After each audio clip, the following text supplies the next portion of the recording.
Hi everyone, thank you for joining me for the official Kylona Crossbody from ENDesigns tutorial. This tutorial accompanies the written instructions that come with the pattern. There are a lot of skills involved in this pattern. There are tons of pockets, flat pocket, slip pockets, zipper pockets. It has a center compartment that you put in with a drop-in lining. It has this beautiful, unique strap that you will put together. It uses grommets. It uses rivets. It has darts at the bottom here to make this three-dimensional pocket. It has a zipper overlay. It has many magnetic snaps. It has a slip pocket with the trim, more pockets, pockets, pockets, pockets. This is an intermediate pattern. This pattern is deemed intermediate because it has so many different components to it. That being said, the pattern is written in such a way that it is broken down into really manageable segments. So if you follow along with the written instructions and this video tutorial, I think that even if you are still a beginner sewist when it comes to making bags, you can tackle this. Just take it slow, follow the steps. The pieces come with great labels that will help you.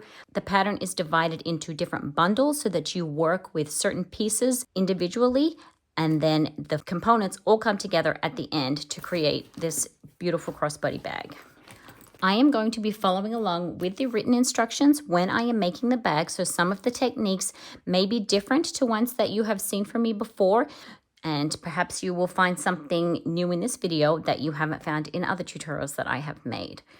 I'm very excited to be bringing this to you. There is so much to learn from this pattern, and you really will end up with a great end result. If certain parts seem intimidating to you, you could always omit those things. Everything can be optional. If you find this fancy strap to be intimidating, make a regular crossbody strap. If you just want to stick with the simple pockets and not worry about the pockets inside pockets and the zipper overlay, you can leave that part off as well. If you don't want to deal with the drop-in lining for this extra center pocket, then you can just close that up at the top and not have that opening there at all. If you don't want to do the facing on the back, then you can just leave this pocket out and just have that as a slip pocket or a magnet pocket. There are so many options.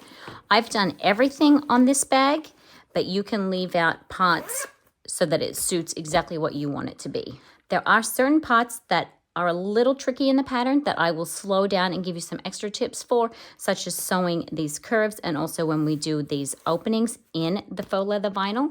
And I will also go through this facing for you. All of the hardware and tools that you will need are outlined in the written instructions.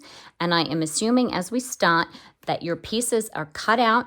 Everything that needs interfacing is interfaced, that you have put the markings on each of your pieces per the pattern, and that you have marked the centers, top and bottom, on all of your pattern pieces. I am using faux leather vinyl, that is this olive color here, and my floral print is cotton woven that I have interfaced with a medium weight interfacing.